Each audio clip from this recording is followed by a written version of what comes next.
Nashville, Tennessee in the 1950s used to be a very different place compared to today. Racism was everywhere, which is when someone was treated differently or unfairly based upon the color of their skin.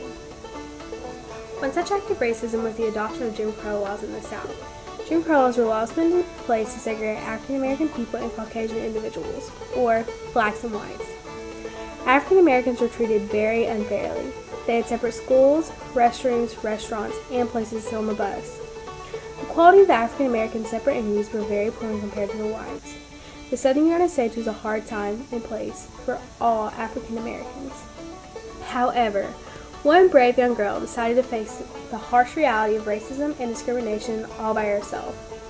Trisha Ann was a young girl from Nashville, Tennessee.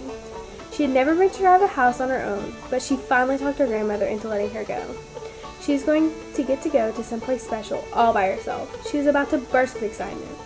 She rushed to the bus, only to be ushered to the back where the colored people were forced to sit. Although there were open seats up front in the whites-only section, she was forced to stand. Trisha Ann questioned how in the world that it was all fair.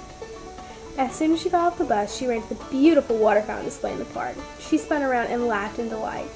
As she went to sit down to rest, before continuing on her journey to someplace special, she saw a very upsetting sight. The bench was for whites only. She wasn't even allowed to stop and rest on that bench because of her skin color. As Trisha Ann continued on her journey, she saw a variety of unfair Jim Crow laws that forbid her from sitting or going to certain places because of her skin color. She was forbidden to sit anywhere but the last 3 rows of the balcony seating in a theater.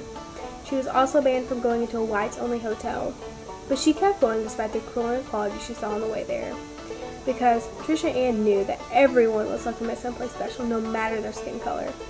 As she finally rounded the corner, she saw someplace special, and to find out what the someplace special was that Trisha Ann was going, read Goin Someplace Special, written by Patricia C. McKissick and illustrated by Jerry Pickney.